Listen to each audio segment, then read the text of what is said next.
Caros alunos e alunas do Complexo Damásio, é bom tê-los aqui novamente para tratarmos de direito administrativo para os concursos fiscais. A aula anterior nós chegamos a terminar o tema princípios direcionados à administração pública. Agora nós iniciaremos trato a respeito da descentralização. Portanto, falaremos da administração pública indireta. Mas antes de ingressarmos efetivamente na discussão a respeito da administração indireta, nós temos que falar um pouquinho das prerrogativas públicas, dos poderes da administração, só para termos condição de compreender aquilo que nós vamos enfrentar adiante. Nas aulas anteriores, nós fizemos questão de registrar a existência de um regime diferenciado que se aplica à administração pública. Então, nós registramos a existência de regimes diferenciados: regime jurídico administrativo e regime jurídico privado, ou regime jurídico comum. Vamos nos recordar disso um pouco, já que esses regimes serão aplicados para as entidades de direito público da administração pública indireta, e para as entidades de direito privado dessa administração pública indireta. Então, regime jurídico. Quais são os regimes jurídicos aplicáveis à administração pública? Nós temos, em confronto, dois tipos de regimes. Já falamos desse tema, estamos só nos recordando disso, tá bem? Nós falamos do regime jurídico. E naquela ocasião, quando tratamos desse tema, nós estabelecemos a distinção entre regime jurídico privado, também conhecido como regime jurídico comum, e o regime jurídico administrativo, também conhecido como regime público. Quando eu tenho regime jurídico privado, há um pressuposto dentro desse regime, que é o seu conteúdo. Nós vamos encontrar aqui regras direcionadas aos administrados, regras direcionadas a nós, nas relações que estabelecemos. Pergunto a vocês, nós, ao nos relacionarmos, devemos nos tratar de maneira igualitária, ou seja, a isonomia como condição necessária dessa relação jurídica? Sim. Então, esse regime ele é classificado, primeiro, pela isonomia ou igualdade.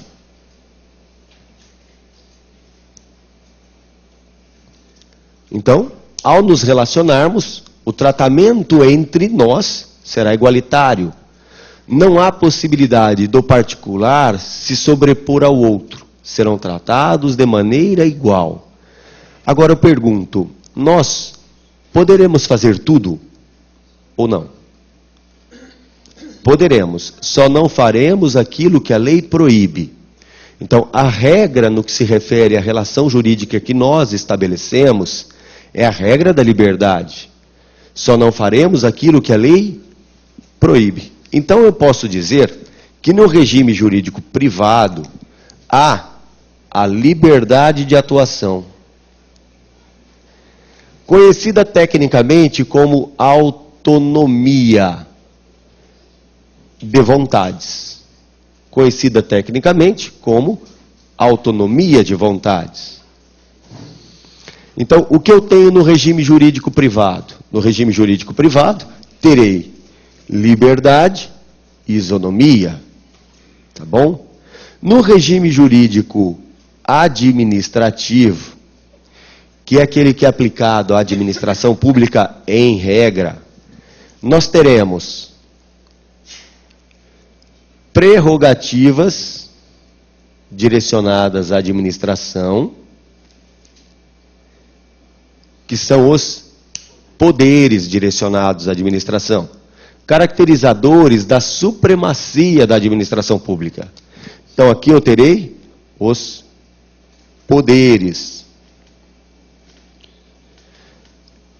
que nos dão a ideia de superioridade, que nos dão a ideia de supremacia. Nesse regime jurídico, eu dou poderes grandiosos à administração, mas eu preciso estabelecer limites a ela. Aí surgem as sujeições ou limitações que já conhecemos, que são os princípios expressos ou reconhecidos, que nós já vimos. Então aqui eu terei como limitações os princípios.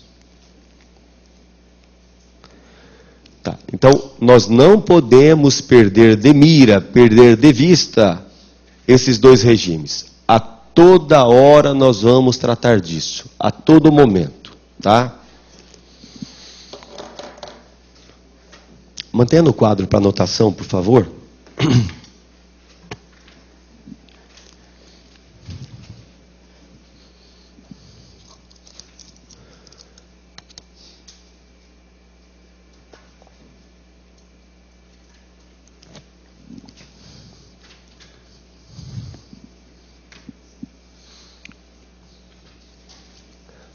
Agora vem até aqui. Então, quando se fala de conjunto de regras, pacote de regras que se aplica à administração, eu tenho dois pacotes distintos. O regime jurídico administrativo, que é a regra, onde eu tenho prerrogativas grandiosas e limitações também grandiosas. E eu tenho o regime jurídico privado, que é a exceção, tá bem? Mas uma pergunta surge, uma pergunta importante surge, qual é? Quando esse tal regime privado se aplica à administração, já sabemos que se aplica excepcionalmente, será aplicado a ela em sua integralidade, em sua inteireza? Vamos refletir. A empresa pública, Caixa Econômica Federal, Correios e Telégrafos, e a Sociedade de Economia Mista, Petrobras, Banco do Brasil, são pessoas jurídicas de direito privado que integram a administração pública. Portanto, fazem parte da administração indireta. Só que são pessoas jurídicas de direito privado. As regras que se aplicam a essas pessoas jurídicas são as regras de direito privado, tá certo? Só que essas regras de direito privado sofrerão interferências de direito público. Só para ilustrar. Todas elas, todas que nós acabamos de mencionar, ao contratar os seus empregados, qual é o regime que será estabelecido? É estatutário? Não é. É regra de direito privado, portanto, CLT. Serão empregados públicos, seletistas. Não há o estatuto se aplicando nesse caso. Então, qual é o regime que se aplica nessa relação jurídica estabelecida entre a entidade e o seu pessoal? O regime é contratual, é seletista. Então é o mesmo da iniciativa privada, certo ou errado? Certo. Entretanto, para a contratação, nós vamos criar uma limitação. Qual é a limitação? Necessidade de aprovação prévia em concurso público. Então eu tenho uma limitação. Então eu posso dizer que essas pessoas jurídicas de direito privado, que integram a administração pública, aplicam-se as regras de direito privado com maior ou menor interferência do direito público. Tá? Olha o que eu estou falando. Aplicam-se as regras de direito privado com maior ou menor interferência do direito público. Não fiquem preocupados em anotar isso. Nós vamos tratar tudo com cautela. Eu só quero que vocês tenham a noção de quando ocorrem essas situações. Agora vamos colocar em comparação duas situações, que é a situação da Caixa Econômica Federal e a situação do Correio, Correios e Telégrafos. Ambos são empresas públicas, portanto, pessoas jurídicas de direito privado que integram a administração pública. Certo ou errado? Certo. Aplicam-se as regras de direito privado, sofrendo interferência do direito público, com maior ou menor intensidade. Com maior ou menor intensidade. Pergunto a vocês, os Correios e Telégrafos respondem pelos danos que seus agentes causarem a terceiros? Respondem. Objetivamente ou subjetivamente? O problema é que, em que pese ser uma pessoa jurídica de direito privado, Correios e Telégrafos são prestadores de serviço público. Se são prestadores de serviço público, serão tratados como concessionárias de serviço público. A responsabilidade é objetiva. Não fiquem preocupados em anotar, só estamos ilustrando. Sabemos que a responsabilidade objetiva é característica das pessoas jurídicas de direito público, mas nesse caso se aplica ao Correio, porque ele presta serviço público. Olhando para a Caixa Econômica Federal, tem a mesma natureza jurídica do Correio? É uma empresa pública, pessoa jurídica de direito privado. Responde à Caixa Econômica Federal objetiva ou subjetivamente pelos danos que seus agentes causarem? Subjetivamente, porque ela não presta serviço público, ela exerce atividade econômica. O que eu estou querendo mostrar para vocês? Que são pessoas jurídicas com a mesma natureza, com as mesmas características, às quais aplicam-se o regime de direito privado, sofrendo, no caso do Correio, maior interferência de direito público, porque é prestador de serviço público, sofrendo, no caso da Caixa, menor interferência do direito público, porque exerce atividade econômica. Então, é essa dificuldade com a qual nós vamos nos deparar. Não basta separarmos pessoa jurídica de direito público e afirmarmos, a esta aplicam-se as regras de direito privado, de direito administrativo, perdão, daquelas de direito privado e afirmarmos, a estas se aplicam as regras de direito privado, ponto. Não é isso que nos interessa. Nós precisamos dar um passo além. Então, eu tenho pessoas jurídicas de direito privado que integram a administração, mas que recebem tratamentos diferenciados da administração pública, do regime jurídico, podendo haver maior ou menor interferência do direito público. Agora, outra pergunta, só para ilustrar por enquanto. As pessoas jurídicas que exercem atividade econômica e são integrantes da administração pública podem receber benefícios fiscais? Obrigado pela resposta a uma só voz. Podem, desde que esses benefícios sejam os mesmos direcionados à iniciativa privada. Senão eu acabo com a iniciativa privada. Então, pessoa jurídica que integra a administração pública, é de direito privado e exerce atividade econômica, terão as mesmas obrigações tributárias que tem a iniciativa privada. Correto? Beleza. Vamos olhar para o Correio de novo. O Correio, pergunto a vocês, é uma pessoa jurídica de direito privado? Integra a administração pública. Pode ter benefício fiscal que não se estenda à iniciativa privada? Pode. O Supremo já falou que pode, porque é prestador de serviço público. Aí surgiu a discussão de criar imposto que recaia sobre os serviços do Correio, ISS no município e ICMS pelo Estado. Essa foi a discussão que chegou até o Supremo. O que nós notamos? Novamente uma regra de direito público sendo aplicada a uma pessoa jurídica de direito privado, porque exerce serviço público. Então, são essas dificuldades com as quais nós vamos nos deparar. E é isso que vai separar, na nossa prova, as crianças dos adolescentes. Tá? Essa é a diferença. Eu não posso ter um pacotinho fechado, falar, pessoa jurídica de direito público, regra de direito administrativo, pessoa jurídica de direito privado, regras de direito privado. Eu preciso fazer o quê? Uma seleção diante de tudo isso. Tá certo? Beleza? Beleza, obrigado. Então vamos começar o nosso trabalho a respeito desse tema. E novamente aqui nós vamos elencar as hipóteses de descentralização. A que nos interessa de fato. Descentralização. A descentralização da qual nós nos ocuparemos é a descentralização administrativa. Descentralização administrativa. Essa descentralização administrativa, ela ocorre, e é a que nos interessa hoje, ela ocorre por serviço. Por serviço.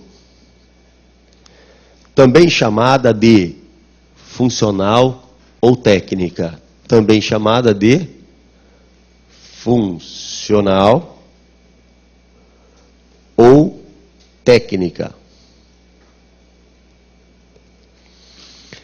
O princípio que motiva a existência dessa descentralização é o princípio da especialidade ou da especialização. Então, o porquê que eu tenho essa descentralização? Por serviço, funcional ou técnica? Porque eu quero maior especialização ou especialidade. Então, o que motiva a existência disso é a especialização ou especialidade. Princípio da especialização ou da especialidade. Não podemos esquecer que a todo momento se indaga o princípio da especialização guarda relação com a descentralização ou com a desconcentração?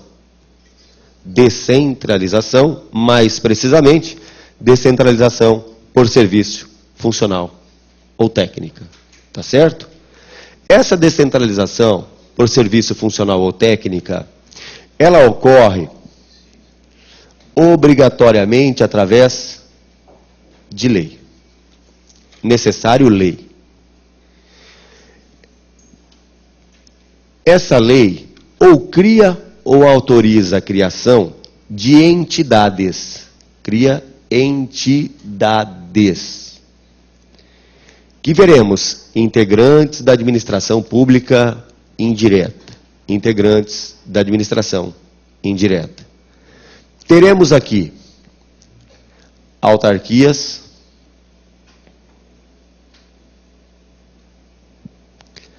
fundações, sociedade de economia mista, empresa pública e as associações públicas. Essas associações são os consórcios, quando de personalidade de direito público. Quando de personalidade de direito público. Então nós temos autarquias, fundações, sociedade de economia mista, empresa pública e associações. Essas são as entidades administrativas, então nós estamos falando de entidades administrativas, que integram a administração pública indireta. Tá certo? Mantenha no quadro, por gentileza.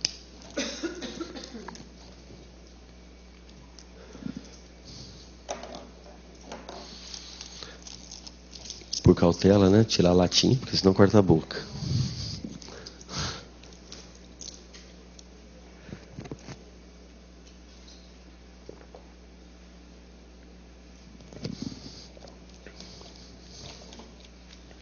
Agora, uma questão importante aqui. Neste caso, a lei transfere a essas entidades o quê? A lei transfere a elas a titularidade e a execução do serviço. Transfere a titularidade e a execução. Quando a lei transfere titularidade e execução, ao que se conhece como outorga. Outorga. Ao que se conhece como outorga.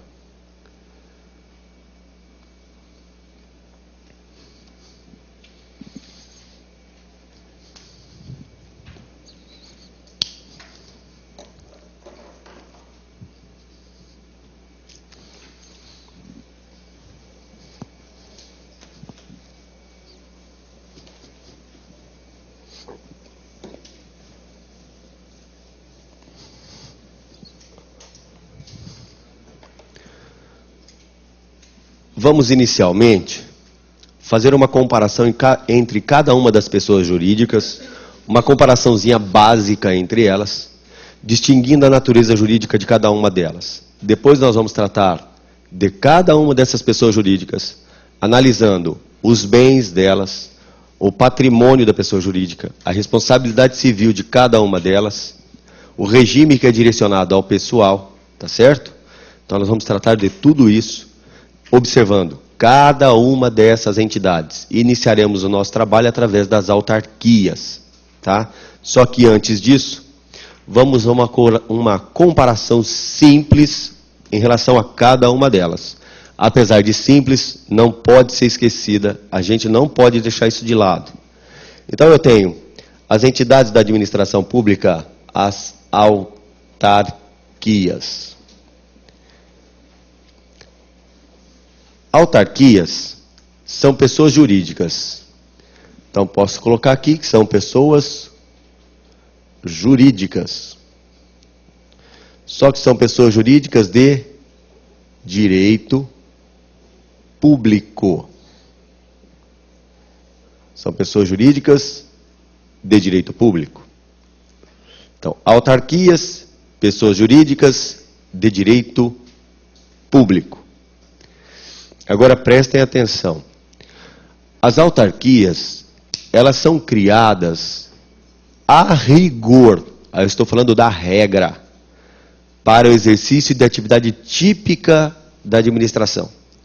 Portanto, para exercer atividade de maneira descentralizada. Qual atividade? A atividade típica da administração pública. Então, olha a pergunta que faço.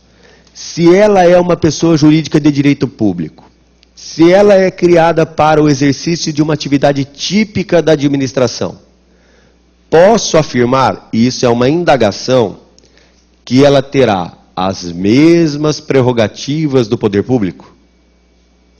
Posso falar isso? Posso. A autarquia pode, por exemplo, exercer o poder de polícia? Pode. Pode. Basta lembrarmos da Anvisa, Agência de Vigilância Sanitária. É uma autarquia que exerce o poder de polícia em relação à atividade que nós temos. Agências reguladoras são autarquias? São todas autarquias. Também exercem o poder de polícia. Tá certo? E também o poder disciplinar, que nós estabeleceremos a distinção. Tá? Mas tem as mesmas prerrogativas do poder público. Tá. Então, autarquia é pessoa jurídica de direito público. E as fundações? Vamos colocar aqui a fundação.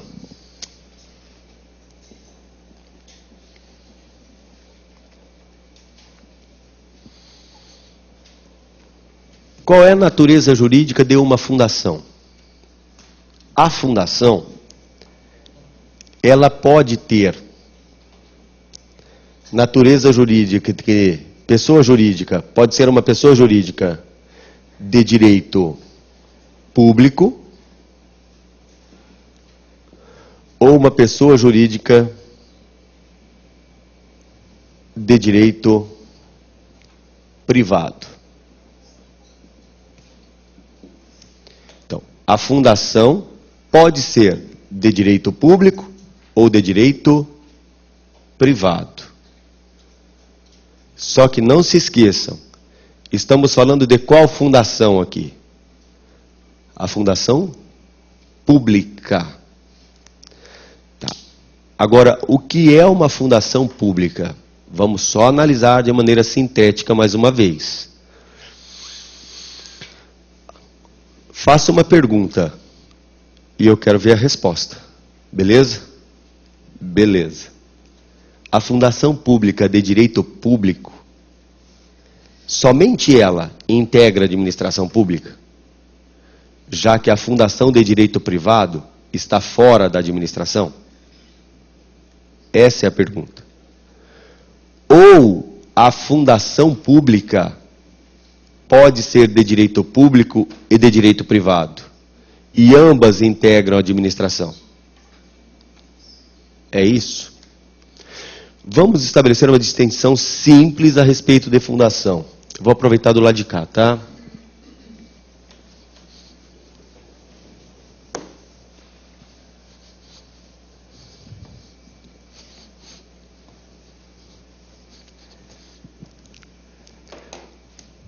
Nós temos dois tipos de fundações. Então tem aqui fundações.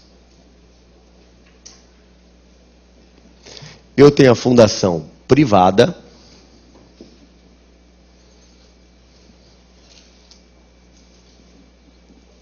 E eu tenho a fundação pública.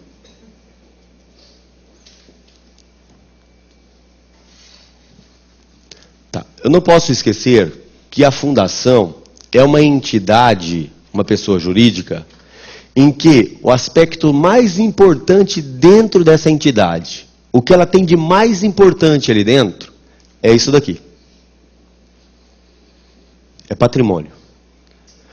Então eu posso afirmar que a fundação pública, independentemente de ser pública ou privada, é um patrimônio dotado de personalidade jurídica? É exatamente isso. Então, o que é uma fundação? É um patrimônio com personalidade jurídica. Isso é fundação. O que a gente percebe na fundação é que as pessoas dentro da fundação não são importantes. O que é importante nela é o patrimônio, que tem personalidade jurídica. Pensemos que eu seja herdeiro, meu pai faleceu, e eu recebo de herança 3 fazendas. Isso, infelizmente, é uma hipótese. Tá bem? Não, infelizmente, no sentido de não ter o dinheiro, né? A pergunta que faço é: poderia destacar uma fazenda dessa e disponibilizar e fazer nela uma fundação? Poderia. Vamos fazer o quê? Não é trabalho escravo, hein? Tá? Nós vamos instituir ali naquela fazenda uma fundação para tratamento de toxicômanos. A gente vem na Cracolândia aqui em São Paulo, pega todo mundo, leva para lá e vão fazer o quê? A pretexto de tratar, vão instituir o trabalho escravo. Não vão fazer o tratamento. Pergunto, o que é importante nessa fundação? São as pessoas? Não, é o patrimônio. Isso é importante. É diferente de uma sociedade civil. Olha a comparação. Na sociedade civil, onde eu vou criar uma pessoa jurídica, as pessoas são importantes. Ou seja, aqui eu tenho uma reunião de pessoas para alcançar um objetivo. Por exemplo, uma sociedade entre advogados. Na fundação é diferente. O que interessa é o patrimônio. O substrato é o patrimônio. Agora eu pergunto, qual é, a diferença entre a fundação privada e a fundação pública? É o regime jurídico?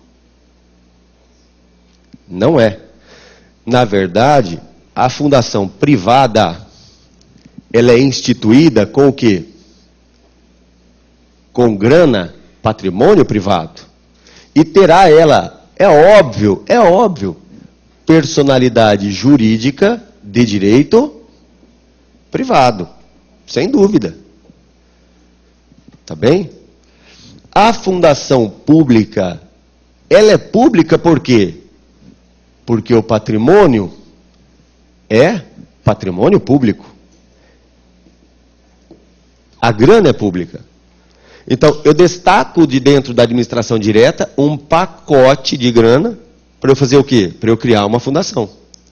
Na hora que eu vou criar essa fundação, eu vou escolher. Ela é uma fundação pública, porque o patrimônio é público.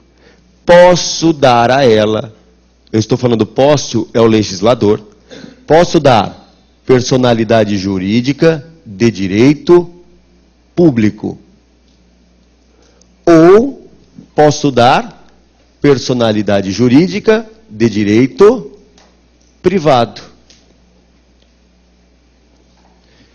Então, as fundações públicas podem ser de direito público ou de direito privado. de direito público ou de direito privado. Perfeito? Tá. Então, quando nós vamos falar de fundações como integrantes da administração pública, estamos falando, é óbvio, de fundações públicas. Todavia, poderão ser do quê? De direito público ou de direito privado. Mas não deixam de ser fundações públicas, integrantes da administração pública indireta. Tá certo? Então vem até aqui, por gentileza. Então podemos afirmar que as autarquias são pessoas jurídicas de direito público? Sim. E as fundações públicas podem ser de direito público ou de direito privado, a depender do que a lei prevê. A depender do que a lei prevê. Então eu tenho essa situação inusitada no que tange à fundação. Tá, você pode me indagar. Ah, professor, há na doutrina entendimento diferente. Há, mas nas provas o que tem sido cobrado é exatamente isso. Essa situação ambígua da fundação, em que ela pode ser de direito público e pode ser de direito privado. Veremos mais adiante que quando essa fundação é de direito público, ela vai receber o mesmo tratamento da autarquia. Ela vai ter um nome, inclusive, que você já conhece, que são as fundações autárquicas ou autarquias fundacionais. Tá bom? Só que isso nós vamos ver lá adiante. Por enquanto nos interessa só isso. A autarquia é pessoa jurídica de direito público. E a fundação? Pode ser de direito público ou de direito privado. Tá bom? Beleza. Nós temos agora uma categoria de entidades aqui embaixo, que são as entidades empresariais. Oi. Posso.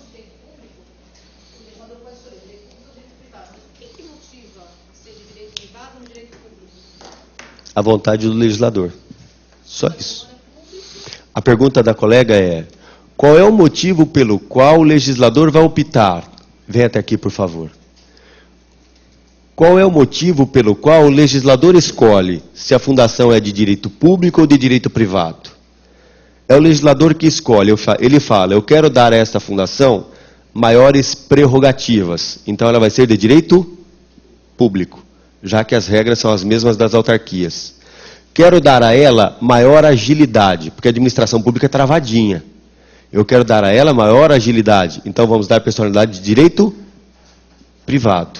Depende da atividade? Não depende da atividade. É a simples opção do legislador. Tá?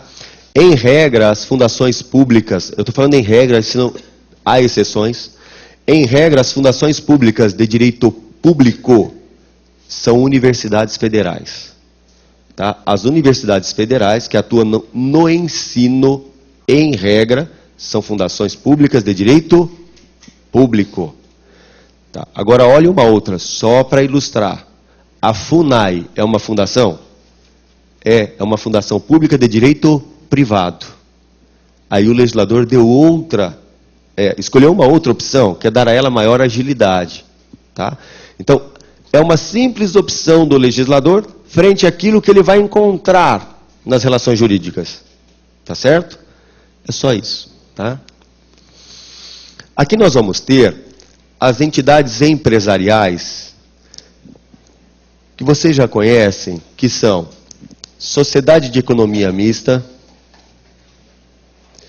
e a empresa pública. Sociedade de Economia Mista e a empresa pública. Essas entidades empresariais, elas são pessoas jurídicas de direito privado. Pessoas jurídicas de direito privado. Com uma informação adicional e muito importante. Qual é? Em regra, vou colocar a regra. Em regra, são criadas para o exercício de atividade econômica.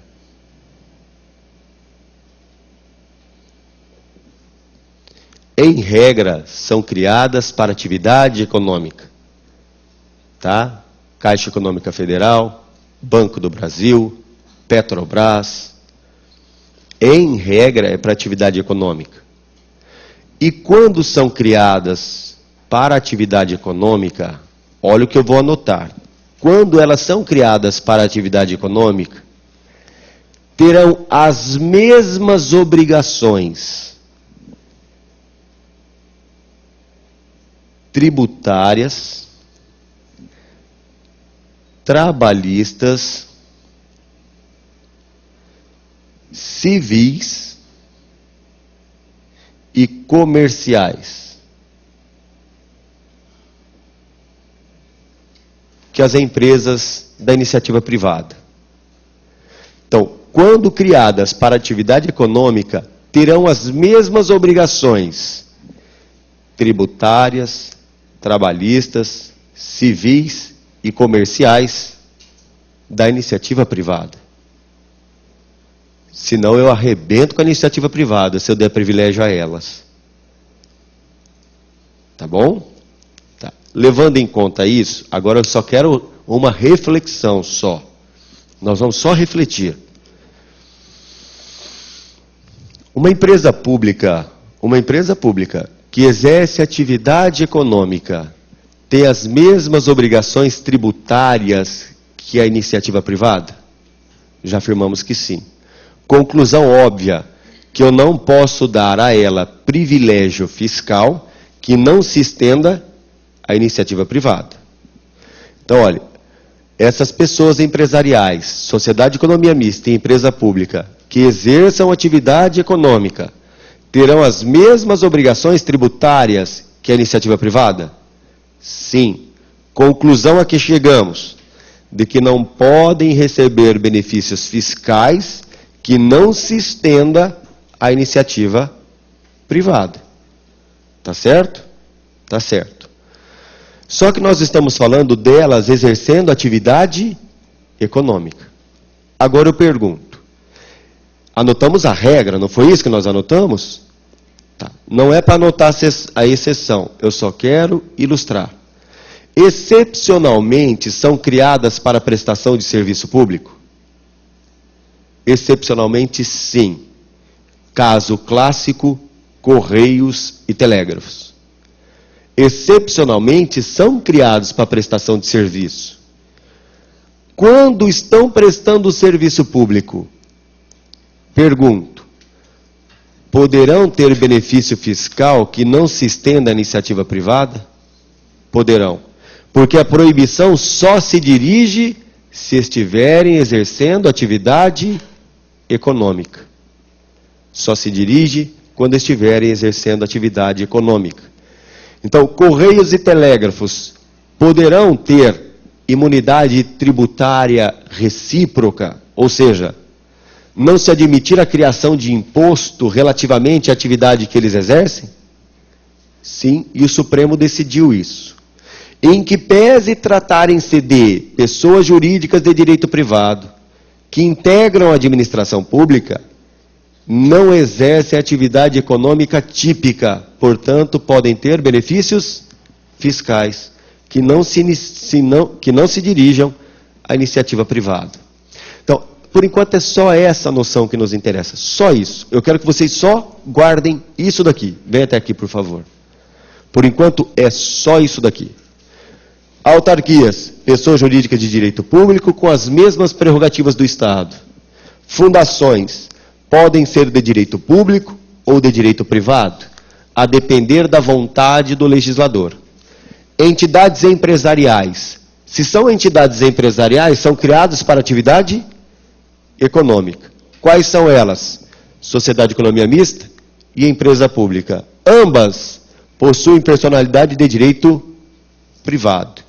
E a ambas, quando exercem atividade econômica, terão as mesmas obrigações tributárias, trabalhistas, civis e comerciais da iniciativa privada.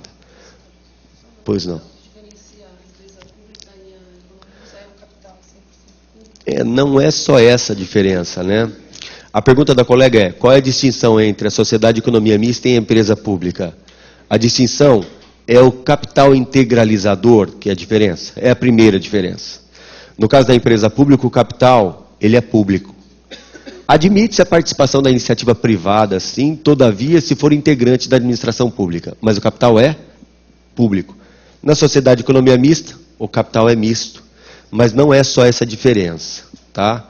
Nós teremos ainda a competência para julgar as suas ações, que veremos, tá bem? Que é uma outra distinção que existe, e a forma de organização, tá? E eu tenho várias, são 3 diferenças na verdade. Mas vamos falar então da autarquia, tá bem? Então vamos lá. Nosso trabalho agora é a respeito da autarquia.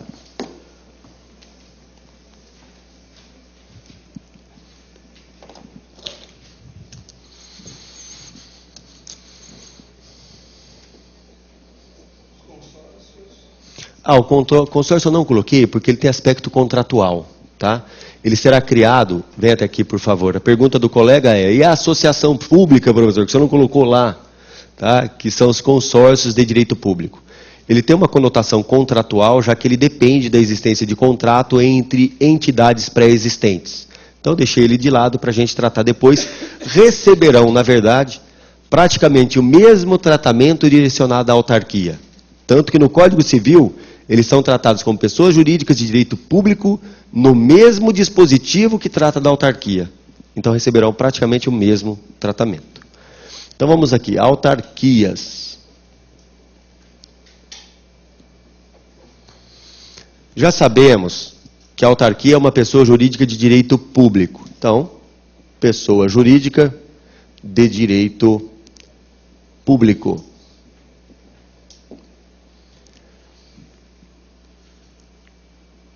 O que nos interessa é mostrar como é criada a autarquia, criação e extinção. Como ela é criada e como ela é extinta. É isso que nos interessa por enquanto.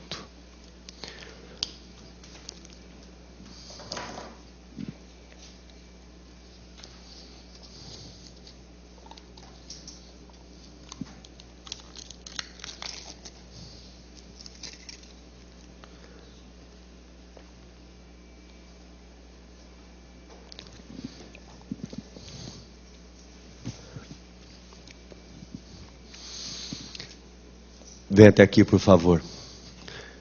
Percebo pelo semblante de todos que há um entusiasmo extraordinário em sala de aula. Grandioso. Tá? E antes de começar, eu quero mandar um abraço para o pessoal de Araçatuba. O pessoal lá da unidade de Araçatuba. Um abraço para o Maurício Salviano, grande amigo nosso. Um abraço a todos aí de Araçatuba. Pessoal de São José do Rio Preto também, interior de São Paulo. São 2 cidades que eu tenho muito carinho, já que em Araçatuba eu fiz faculdade em Araçatuba, e em São José do Rio Preto eu morei em São José do Rio Preto, que é, na verdade, a cidade maravilhosa. Certo ou errado? Errado. É bonita, mas não é maravilhosa, assim, não. Quando se fala de autarquias, a Constituição trata da autarquia e conceitua a autarquia, certo? A Constituição trata de autarquia e conceitua a autarquia, certo? Ela trata, mas ela não conceitua. Não há o conceito de autarquia na Constituição Federal. Não há. Daí surge uma crítica a respeito disso. Houve uma ocasião em que uma demanda a respeito de uma autarquia chegou ao Supremo Tribunal Federal, e lá nós tínhamos o ministro Eros Graus, que era o ministro do Supremo, e tratava-se de uma autarquia, salvo engano, municipal, e chegou uma discussão lá no Supremo sobre isso. Ele, na hora que foi julgar, ele já levantou e se indignou. Ele falou: que pessoa jurídica é essa? Falou: uma autarquia. Ora, mas o que é uma autarquia municipal? Não existe conceito legal de autarquia. O único conceito que nós temos está num decreto de 1967, que é um decreto editado pela União. A rigor, só dirigido a quem? A União. Não há no ordenamento jurídico positivado um conceito legal de autarquia, exceto esse que nós temos esse decreto, que é o decreto 200 de 1967, que se dirige à União. Aliás, ali naquele decreto veremos vários conceitos, muitos deles com alguns defeitos, tá? Mas a autarquia, ela não é conceituada na Constituição Federal. Não há conceito na Constituição. A Constituição só diz o modo que ela é criada. Como é que existe a criação de uma autarquia? Ela é criada por lei. Então, quando eu falo de autarquia, criação por meio de lei. Criação por meio de lei. Pergunta que surge: o termo lei deve, neste caso, ser entendido em sentido estrito ou em sentido amplo? Sentido estrito. Portanto, é o princípio da reserva legal aqui. Não é princípio da legalidade. Princípio da reserva legal. A lei, ela cria a autarquia. Agora, a batata começa a assar um pouquinho. Começa a ficar um pouquinho complicado o nosso trabalho. A lei, ela é publicada hoje e entra em vigência hoje. A autarquia já existe? Ou eu preciso registrá-la no órgão comercial competente, na junta comercial, por exemplo? Ah, não precisa? Da vigência da lei, ela já surge. Já surge. Ela é criada diretamente pela lei. Não há qualquer ato intermediário necessário para a sua implementação.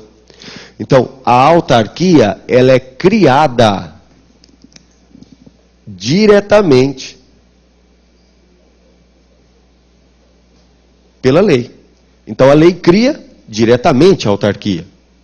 Ela é criada diretamente pela lei. Beleza? Beleza. Essa lei, ao criar a autarquia, pode tratar de outros temas? Não. É uma lei específica que devemos entender como uma lei monotemática. É uma lei específica que devemos entender monotemática. Agora eu pergunto, a lei cria diretamente a autarquia. Como é que é criada? Aí eu estou olhando para o texto constitucional, tá? Não estou olhando para a jurisprudência, eu estou olhando para a lei. Como é que é criada a subsidiária de uma autarquia? Ela pode ter as suas subsidiárias? Pode. Como será criada a subsidiária de uma autarquia? Venha até aqui, por favor. As subsidiárias são criadas diretamente pela lei, independentemente de qualquer registro? Olhando o texto constitucional e a literalidade do texto, a conclusão que eu chego é de que não. Porque no texto constitucional está dito que as subsidiárias das entidades mencionadas no inciso anterior, e ali dentro eu tenho a autarquia, serão criadas mediante autorização legislativa e não diretamente pela lei. Então, as subsidiárias, inclusive da autarquia, de acordo com o texto constitucional, não estou olhando para a jurisprudência, não é isso que eu estou falando. Eu estou olhando só para o texto constitucional. De acordo com o texto constitucional, as subsidiárias serão criadas mediante autorização legal. Mediante autorização legislativa. Então, a lei não cria diretamente a subsidiária, ela somente autoriza a criação. Aí eu terei que empreender uma atividade administrativa depois, para que ela seja efetivamente criada. Isso de acordo com o texto constitucional. Veremos mais adiante que a jurisprudência tem flexibilizado isso daí. Mas, por enquanto, só nos interessa a Constituição Federal. Agora, observe. A lei que cria a autarquia transfere-lhe o quê? A competência administrativa. Transfere-lhe uma competência administrativa. Pergunta que faço. Essa competência administrativa que é transferida à autarquia é uma competência genérica? Certo ou errado? Vamos fazer uma comparação para a gente conseguir entender isso. Vocês se lembram quando nós tínhamos o território do Acre? Que nós havíamos comentado que o território constituía uma descentralização territorial. Então eu peguei um pedacinho do território, dei a ele personalidade jurídica e transferi-lhe tão só capacidade administrativa. Por isso que é descentralização administrativa. Não tem casa legislativa. Pergunto, àquela ocasião, quando isso existia, o território do Acre recebia competência administrativa? Sim. Específica ou genérica? Genérica. O território recebia competência administrativa genérica, para exercer todo e qualquer tipo de atividade administrativa ali dentro. Perfeito? Agora, a autarquia, na hora que ela recebe uma competência, é uma competência para exercer toda e qualquer atividade administrativa? Não. Não se esqueçam do princípio que nos interessa, que é o princípio da especialização ou princípio da especialidade. Então, a lei que cria a autarquia transfere-lhe uma competência administrativa específica. Se vocês quiserem anotar, fique à vontade, tá? Agora pode. A lei que cria a autarquia transfere-lhe uma competência administrativa específica.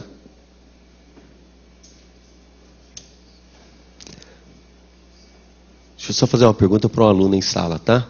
Aquele material é disponibilizado para os alunos? É? Qual que é o seu nome? Renata? Você continua fazendo, né? O material, agora é um recado para todos daqui da sala, inclusive para quem está nas unidades. Tem um material que é disponibilizado na área do aluno, um material que é feito pela anotadora em sala. Aliás, eu tive a satisfação de receber o material e ela está de parabéns, Renata, pela qualidade do material. Muito bem feito, muito legal, tá? E ali eu tenho um resumo do que é feito em aula, dos gabaritos e anotações que são feitas. Tá de parabéns mesmo, diferenciado o material, tá? Muito legal. Isso daí para todos. Aproveitem a oportunidade, tá certo? Afinal de contas, como eu sempre digo, você já escolheu o melhor caminho para a sua aprovação. Você está aqui conosco, no Complexo Damásio. Tem que fazer propaganda, espera um pouquinho. Deixa eu fazer propaganda. Sim, muito legal, muito legal. Tá? E se nós temos aqui no Complexo Damásio todo um conjunto de ensino, nós temos também a melhor anotadora do Complexo Damásio. Devemos pensar grande, certo ou errado? Certo. Tá, parabéns, viu? Então vamos lá. A competência que é transferida é uma competência específica. Nós não podemos esquecer disso. Agora, olhe, eu quero de vocês, eu não quero uma postura passiva mais, tá? Eu quero que vocês tenham um conhecimento dinâmico e haja um raciocínio a respeito disso. A lei transfere competência específica para a autarquia? Sem dúvida. Então eu posso afirmar que dentro dessa lei, a finalidade para a qual a autarquia é criada está bem estampada, não está? Está. Na hora que essa lei cria ela, transfere essa competência para a autarquia, com uma finalidade bem delineada, tudo certinho ali, eu posso afirmar que transferiu a titularidade e a execução? Transferiu tudo. Eu sou a autarquia, recebi essa competência. Recebendo essa competência, eu sou titular dela agora. Pergunto, a União pode retomar essa competência? A rigor, não. A menos que faça uma coisa. A menos que extinga a autarquia. Porque enquanto a autarquia existe, com a finalidade delineada em lei, cumprindo-a nos estritos limites legais, a União não pode interferir. Há, nesse caso, uma ingerência, se isso houver. Quando nós estudamos o tema lá atrás de descentralização, nós falamos de um controle que existe entre a União, e o exemplo que nós demos foi o INSS, não foi? Controle da União sobre o INSS. Esse controle permite que a União interfira na atuação do INSS? Permite, só se estiver pisando na bola, só se estiver fazendo coisa errada, só se não estiver cumprindo as finalidades específicas previstas em lei. Só se não estiver cumprindo a sua finalidade. Daí o nome do controle ser controle finalístico. Tutela administrativa ou supervisão. Agora observe, por favor. Transfiro para a autarquia o quê? Uma competência específica. Transfiro a ela não só a execução, mas a titularidade do serviço. Então eu posso afirmar, e isso é uma pergunta, que a autarquia, a partir desse momento, passa a ter o direito de exercer essa competência? Sim. Direito este que não pode sofrer interferência da entidade central. Somente haverá essa interferência se houver o quê? O desvio das finalidades. Então eu pergunto, a autarquia pode ser extinta? É óbvio que pode. Para ser extinta, todavia, pelo princípio da simetria, só serão extintas por meio de lei. Extinção também através de lei. Lei que tem as mesmas características da lei criadora. Princípio da simetria. Criada por lei e extinta por lei. Não, na verdade a lei ordinária basta, tá? Basta. O que interessa é ser uma lei específica, monotemática. Nada impede, todavia, que seja feita através de lei complementar, tá? Mas a lei ordinária basta para a criação.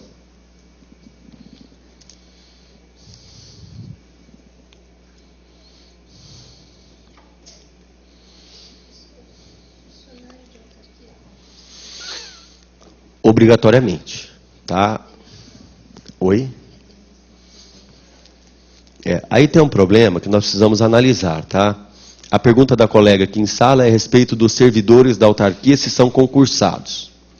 Tá. Primeira coisa, se são servidores de entidades da administração pública, seja qual entidade for, inclusive dessas todas aqui, nós veremos que o concurso é a condição necessária para ingressar, tá? O que se refere na autarquia, o que é muito importante, é o regime jurídico que se estabelece. Precisa fazer o concurso, tudo bem, precisa. Mas qual é o regime jurídico que vai se estabelecer? Enquanto nas entidades empresariais o regime é seletista, nas autarquias o regime vai ser estatutário. Essa é a regra, pelo menos, tá? Há uma discussão muito grande a respeito do regime jurídico único que nós temos lá na Constituição Federal, se dirige às outras entidades políticas, tá certo? Por exemplo, em São Paulo tem algumas autarquias cujo regime é seletista, tá? No estado de São Paulo. Mas nós vamos trabalhar com uma realidade de que a autarquia, o regime vai ser institucional ou estatutário, tá? E depois a gente trata desse tema polêmico, que não é tranquilo mesmo, a respeito do regime jurídico, tá bom? Então, o concurso público é necessário, e a rigor o pessoal vai ser estatutário, institucionalizado, tá bem? Agora, olhe, criação e extinção por meio de lei, e vamos anotar embaixo a competência, que é para a competência específica. Então, competência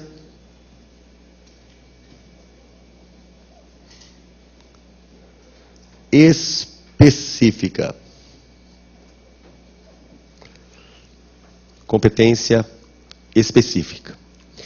Agora eu não vou anotar no quadro, porque é extenso, eu quero que vocês anotem o conceito. 2 conceitos de autarquia, tá? Aí eu quero que vocês anotem. No material, salvo engano, eu tenho esse conceito, mas eu quero só a síntese dele, para a gente não esquecer. Conceito doutrinário de autarquia. Conceito doutrinário de autarquia.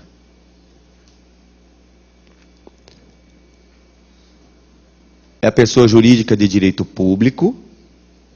Conceito doutrinário. Pessoa jurídica de direito público.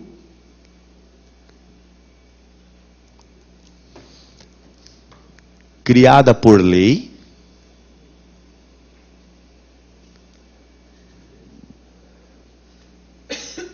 Para o exercício de atividade típica da administração. Para o exercício de atividade típica da administração. Para o exercício de atividade típica da administração. Ponto. Anotem na sequência, tá? Também é conhecida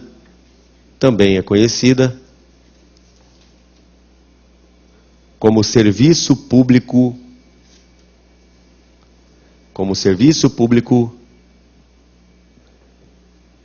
autônomo, também é conhecida como serviço público autônomo personificado. Serviço público autônomo personificado. Ponto. Tá. Agora, olha o detalhe que eu quero que vocês consigam, eventualmente, a hora que se deparar com essas duas expressões, eu quero que vocês façam a distinção. E não é demorar para fazer a distinção, é bater o olho e já entender isso. Quando se fala de serviço com personalidade jurídica, estou falando de autarquia. Na hora que surgir a expressão serviço com personalidade jurídica ou serviço personificado, é autarquia. A hora que se falar de patrimônio personificado, é fundação. Então, são dois termos que constantemente a gente se depara. Serviço personificado, autarquia. Patrimônio personificado, fundação. Tá bem? Essas duas expressões, normalmente elas são jogadas no meio de uma questão, onde o comando da questão é desse tamanho. E vai essa expressãozinha jogada ali no meio. E ele quer que através dessa expressão você consiga distinguir se é uma autarquia ou uma fundação. Tá bem? Então, olhe, serviço personificado, autarquia. Patrimônio personificado, fundação. Tá bom? Beleza.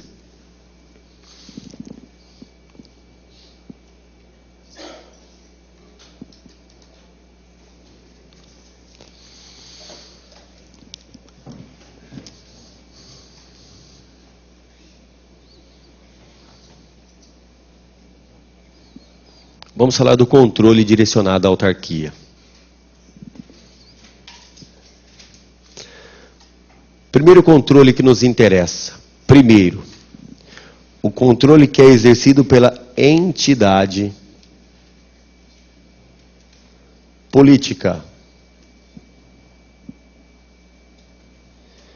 Controle exercido pela entidade política. Esse controle exercido pela entidade política é baseado pela subordinação? Não, ele é baseado pela vinculação. Então, é um controle por vinculação. Olha a expressão, controle por vinculação. Então, o controle da entidade política sobre a autarquia é um controle por vinculação.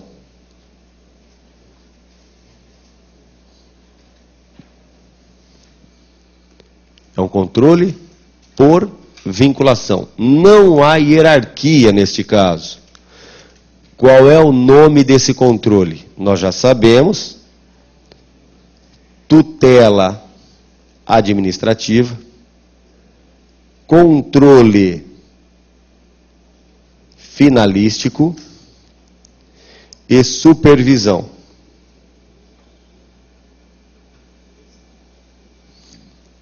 Tutela administrativa, controle finalístico e supervisão. Beleza? Beleza.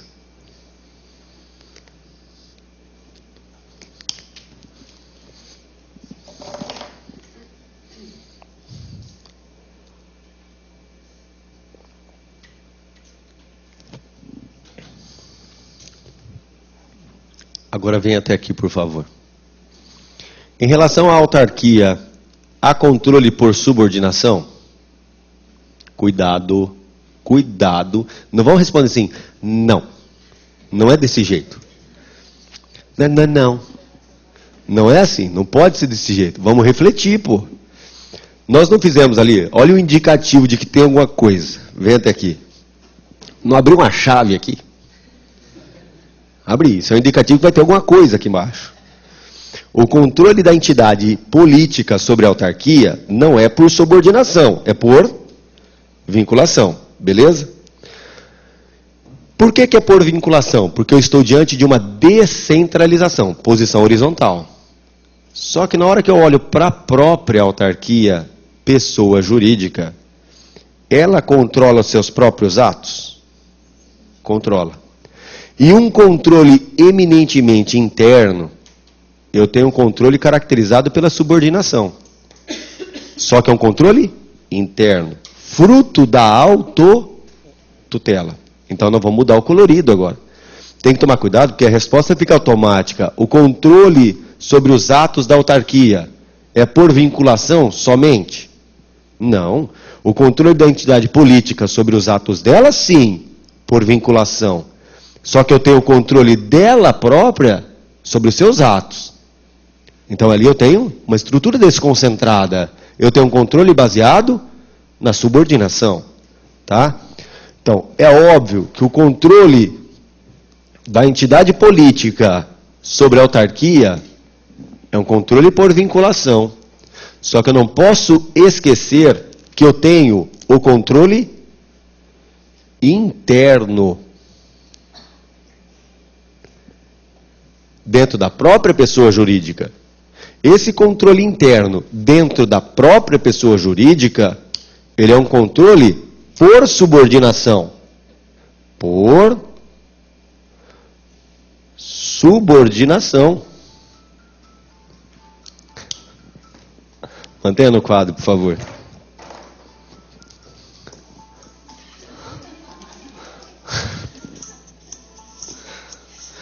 Diz que bolsa de mulher é uma bagunça, né? Legal, quer ver? Achar isso aqui agora. Achei.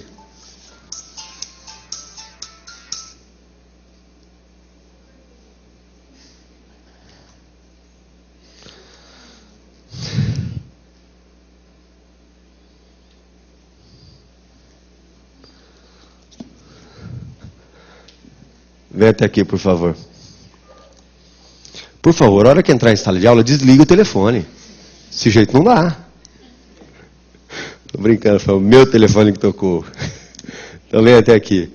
O controle é interno, tá bem, dentro da própria pessoa jurídica, caracterizado pela subordinação. Subordinação. Esse controle por subordinação tem nome. Qual é o nome dele? É a autotutela.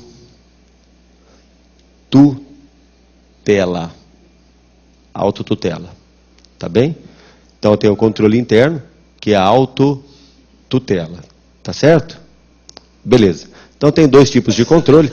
O controle da entidade política sobre a autarquia tem uma conotação, e o controle interno dentro da própria pessoa jurídica, eu tenho controle por subordinação, que é a autotutela. Tá certo?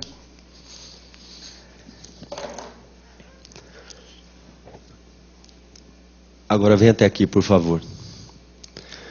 Como integrante da administração pública e por possuir personalidade de direito público, a autarquia pratica atos administrativos, especialmente atos de gestão e administração, de orçamento, de finanças, de patrimônio, correto? Então pratica esses atos de administração.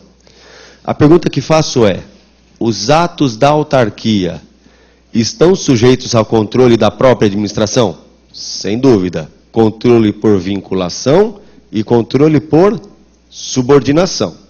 Estrutura descentralizada e estrutura desconcentrada. Mas a pergunta que faço é, está sujeita a controle realizado pelo judiciário? Por quê?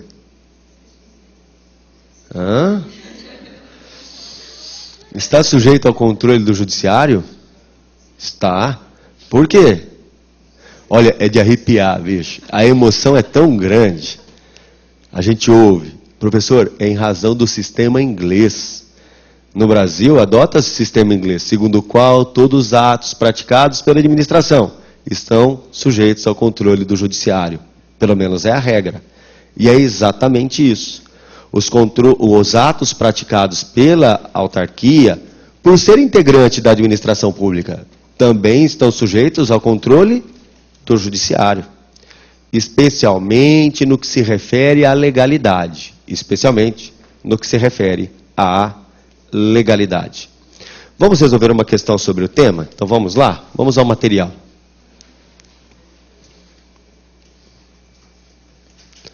Aí na frente tem toda a anotação que nós fizemos, tá?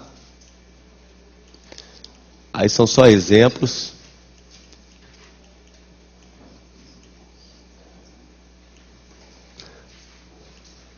Vem até aqui, por favor.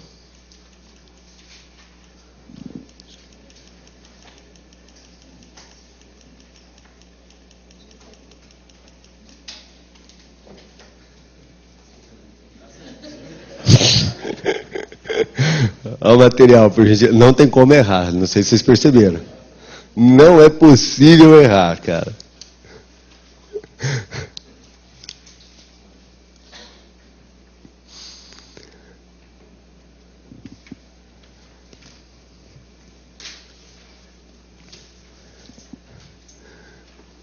São características das autarquias, dentre outras.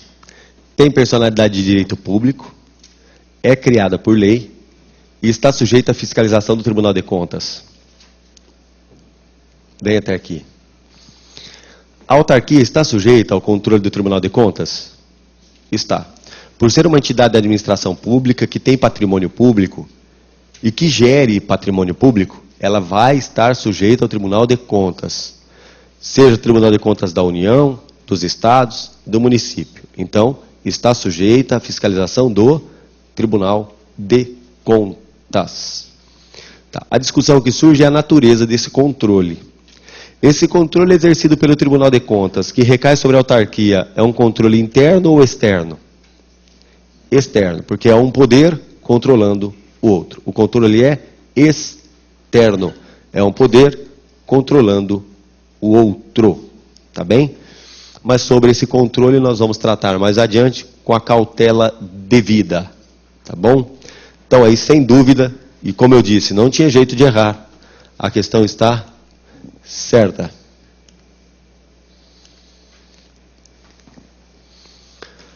A entidade central exerce controle sobre a autarquia? Já sabemos que sim, e o controle é por vinculação.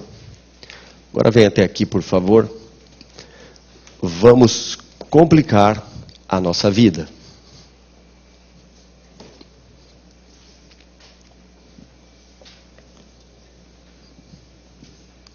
Dois temas importantes para a gente, por enquanto, agora, né, na verdade, vem até aqui, por favor, são esses daqui. Nós falamos que eu tenho relações de natureza civil e relações de natureza tributária. Eu quero tratar desses dois temas. Então, os temas que nós veremos. Temas. Será o aspecto civil. Aqui nós vamos falar da responsabilidade.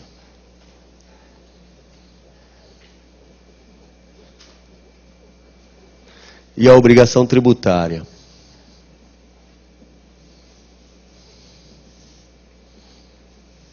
E ao falarmos da responsabilização tributária, o que me interessa em relação à autarquia é a imunidade tributária recíproca que eu tenho na Constituição.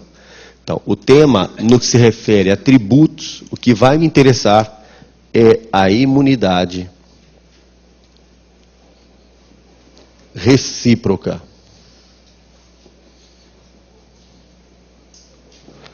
Imunidade recíproca é o que nos interessa no que se refere ao aspecto tributário. Então, esses são os dois temas que nos interessam. Responsabilidade civil e a responsabilidade tributária da autarquia.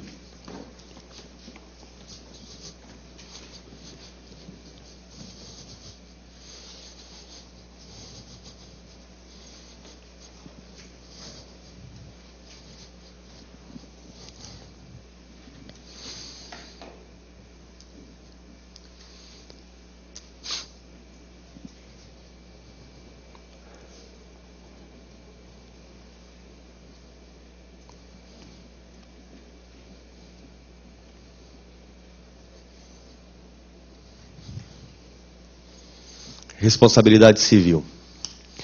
Agora o nosso trabalho vai começar a complicar um pouquinho. Mas essa parte é muito legal. Essa parte é uma delícia em direito administrativo, que é a responsabilidade civil. Certo ou errado? Certo. Certo, porque não há em direito administrativo um assunto que não seja interessante, que não seja legal. A toda hora a gente percebe que só tem a melhorar. Você entendeu? A gente percebe que o aluno ele já entra em sala entusiasmado e ele sai daqui sorrindo, alegre, contente e retumbante. Né? Porque o assunto só melhora. Vai para casa ansioso, aguardando ansiosamente o próximo encontro de direito administrativo. Certo ou errado? Eu já disse, eu não quero a sinceridade, tá? Eu gosto de ser enganado. Pode falar, certo. Tá bom? Então preste atenção.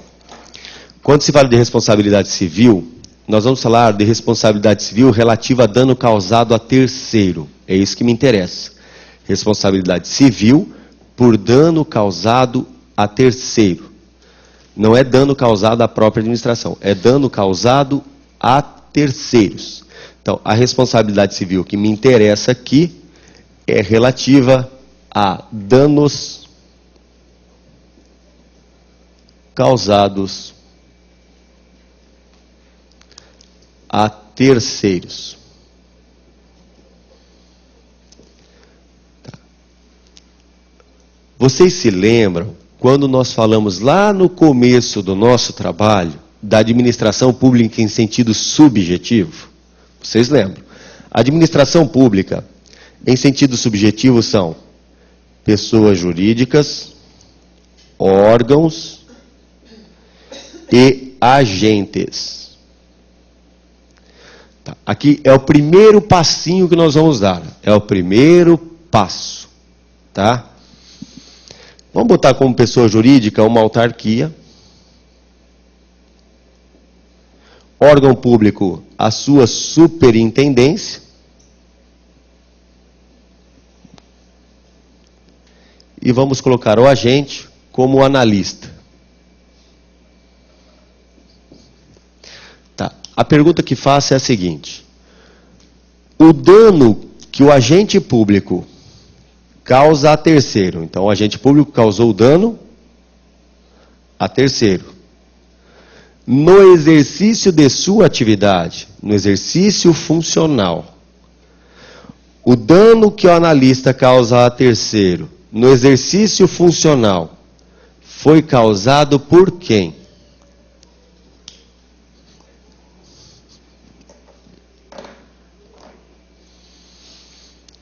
O dano que o analista causou a terceiro no exercício funcional, esse dano foi causado por quem? Posso dizer que esse dano foi causado pela autarquia? Posso. Qual é o princípio que dá razão a essa conclusão, que nos permite chegar a essa conclusão? É o princípio da impessoalidade. Ou seja, a manifestação do agente não é manifestação pessoal dele, é manifestação de quem? Do órgão público e da pessoa jurídica. Qual é o princípio que dá razão a isso? Impessoalidade. Tá certo? Então, o que eu estou estabelecendo é só o link entre a conduta do agente e a autarquia, que é o que nos interessa. Por que que o dano causado pelo agente constitui dano causado pela autarquia? Princípio da impessoalidade, segundo o qual as manifestações do agente não são manifestações pessoais. Agora, eu vou mudar a pergunta. Qual é a teoria que nos permite chegar a essa conclusão? Qual é a teoria que me permite afirmar que o dano causado pelo agente público a terceiros é um dano causado pela autarquia? Qual é a teoria? Pergunto. Teoria da imputação ou teoria do órgão? Teoria da imputação ou teoria do órgão. O que eu quero que vocês percebam, vem até aqui, por favor, que, por enquanto, eu não estou discutindo se precisa analisar dolo ou culpa. Eu não estou discutindo se tem excludente ou não tem. Eu só estou discutindo uma coisa. O que o agente fez vai ser de responsabilidade de quem? Da autarquia. Por quê? Princípio da impessoalidade e teoria da imputação. É isso. Tá? Não estamos discutindo aqui o modo pelo qual nós vamos apurar a responsabilidade. Não é isso. Estamos discutindo o link. O que nos permite dizer que o dano causado pelo analista será suportado pela autarquia.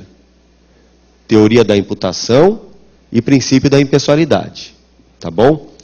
Essa pergunta, esse tema, ele foi abordado na prova que houve no Senado Federal, concurso do Senado, onde foi colocado no comando da questão o dispositivo constitucional, que é o artigo 37, parágrafo 6º, e perguntado qual era a teoria que permitia dizer que o dano seria suportado pela pessoa jurídica. E dentre os itens, tinha a teoria do risco administrativo. A maioria foi lá nessa teoria e colocou lá, teoria do risco. Por que responderam isso? Porque sabem que a responsabilidade será apurada independentemente de dolo ou culpa, ou seja, a responsabilidade é objetiva. Agora, por que a responsabilidade é objetiva? Porque adota-se a teoria do risco administrativo. Beleza, mas não é isso que nós estamos vendo agora. Nós não chegamos nesse momento. Nós estamos um momento antes. O que eu quero saber é o seguinte: por que o dano causado pelo analista a terceiro é a autarquia que vai ter que pagar? Porque a vontade do agente é nada. Ele atua e quem atua é a pessoa jurídica. Princípio da impessoalidade e teoria da imputação. Agora, olha o que nós vamos fazer. Eu já dou um passo adiante. Deu passo adiante. Já afirmei que a responsabilidade é da autarquia? Já afirmei. Agora eu quero discutir qual é a natureza dessa responsabilidade. Agora muda a conversa. Tá bem? A autarquia, ela é responsável? Já sabemos que sim. Ponto. Agora a pergunta que faço é: para ela ser responsabilizada, é necessário que tenha agido com dolo ou culpa? Ou isso não é necessário? Essa resposta, nós só chegamos a ela ao escolhermos qual é o tipo de responsabilização. Se é uma responsabilização sem dolo ou culpa, ou com dolo ou culpa. O que nós vamos colocar em xeque aqui é se a responsabilidade é objetiva ou se ela é subjetiva. Tá bem? Só que isso é o segundo momento. Por enquanto, nós estamos na primeira parte. Por que o dano causado pelo analista será de responsabilidade da pessoa jurídica? Em razão do princípio da impessoalidade e da teoria da imputação. É só isso. Vamos anotar então, por favor. O dano causado pelo agente público, o dano causado pelo agente público a terceiros,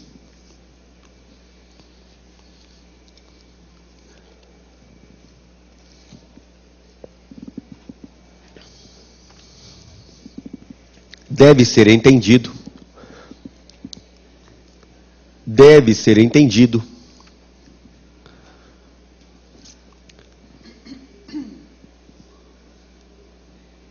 como dano causado pela própria pessoa jurídica. Deve ser entendido como causado pela própria pessoa jurídica. Deve ser entendido como causado pela própria pessoa jurídica. Em razão do princípio da impessoalidade, em razão do princípio da impessoalidade,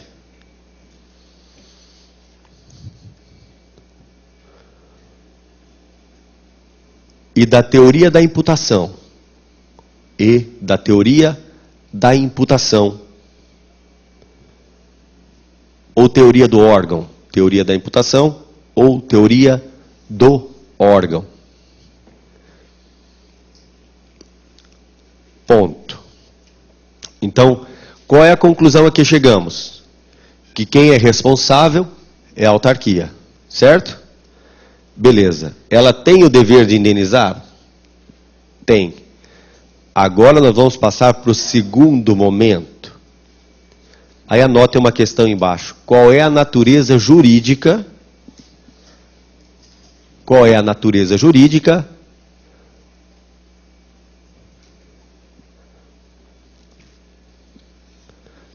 da responsabilidade civil da autarquia? Qual é a natureza jurídica da responsabilidade civil da autarquia? Ponto de interrogação. Qual é a natureza jurídica da responsabilidade civil da autarquia? Ponto de interrogação. Já sabemos que essa responsabilidade existe? Já sabemos. Por quê? Princípio da impessoalidade e teoria da imputação. A responsabilidade já existe. Agora eu quero saber qual é a natureza dela. Nós vamos deixar a autarquia de lado e vamos tratar em tese do tema e depois nós voltamos para resolver esse caso concreto, tá?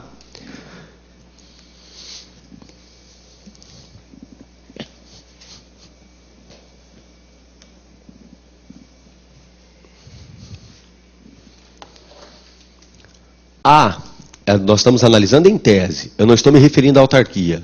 Tá bem? Quando se fala de dano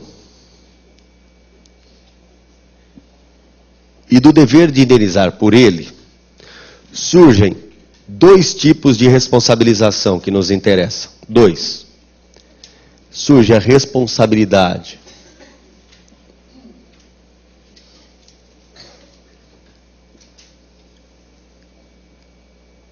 civil objetiva e a responsabilidade civil subjetiva. Pois. Aqui é geral. O que eu preciso tá? Então essa parte aqui é um preâmbulo para a compreensão do que nós veremos adiante. Aí o que nós vamos fazer? Nós vamos encaixar isso daqui lá, tá? Há dois tipos de responsabilização. Responsabilidade objetiva e responsabilidade subjetiva. Então, são conjuntos de regra que regem o dever de indenizar. É isso que interessa. Agora vem até aqui. Oi? São conjuntos de regra que estabelecem o dever de indenizar. Agora olha a pergunta que eu faço. Se estamos falando de um conjunto de regras, estamos falando de regime jurídico, certo ou errado? De novo aquela conversa maravilhosa. Regime jurídico privado e regime jurídico público. Tá? É isso que nos interessa. Olhem aqui, vamos a um exemplo. Imagina você estar na Marginal Tietê aqui em São Paulo, lá o trânsito flui assim, numa rapidez que é impressionante. Tá? Você está com o seu carro lá, vem um terceiro e bate no seu carro. Tá? Bate no seu Audi A4. Tá? Você abre a porta, desce e faz o quê? Recolhe as argolinhas, põe no bolso, que danificou as argolinhas todas, pega lá a argolinha, guarda. Não é a argolinha do Fusquinha, é do Audi A4. Tá? São argolas diferentes. Esse terceiro causou dano a você? Causou. Ele tem o dever de indenizar? Tem. Agora a pergunta que faço é, você, para imprimir a responsabilização do terceiro, deve, em regra, demonstrar que ele agiu ao menos culposamente? Sim. Então, quando eu falo das relações que nós estabelecemos, cidadãos, uns com os outros, a responsabilização por dano causado é, em regra, subjetiva. Ou seja, depende da demonstração do dolo ou da culpa. Então, quando o terceiro nos causa dano, vamos demandá-lo para a indenização?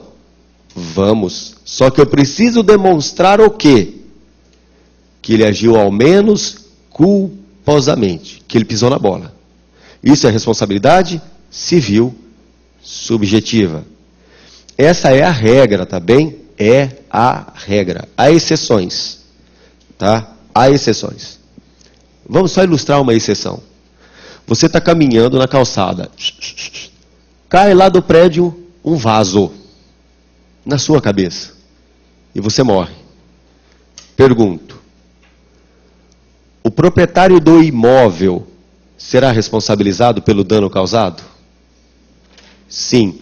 Ainda que o vaso não tenha caído por culpa dele. Porque ele é responsável pelos danos causados por bens de sua propriedade. Isso é responsabilidade objetiva. Que é exceção, tá? É exceção.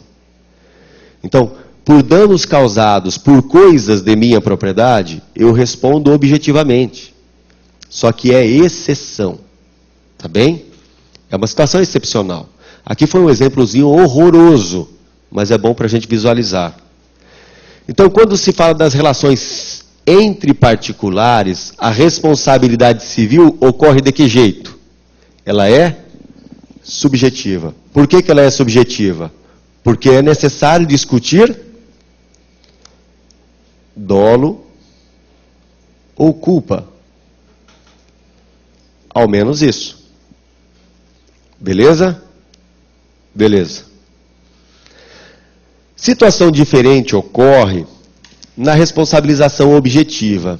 Na responsabilização objetiva, aqui não se discute dolo ou culpa.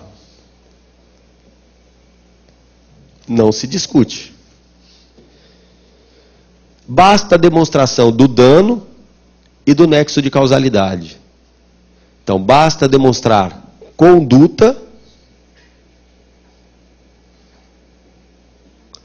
resultado e nexo. Basta demonstrar conduta, resultado e nexo. Ou seja, que o resultado adveio da conduta. Não se discutindo, dolo ou culpa. Tá bem? Obrigado, beleza. Tá bem. Então, são dois contextos absolutamente diferentes. São dois regimes absolutamente distintos. Absolutamente diferentes. Nós precisamos escolher um como regra para aplicarmos a administração. É isso que nós vamos fazer. Precisamos eleger. Já sabemos que ela será responsabilizada, não sabemos? Por que nós sabemos? Teoria da imputação, princípio da impessoalidade. O que o agente faz, quem fez foi a autarquia. Se foi ela que fez, ela será responsável. Agora, a responsabilização dela, pergunto a vocês, necessita da discussão a respeito do dolo ou da culpa? Ou essa responsabilidade existirá independentemente de dolo ou culpa, sendo ela objetiva? É essa a escolha que nós vamos fazer.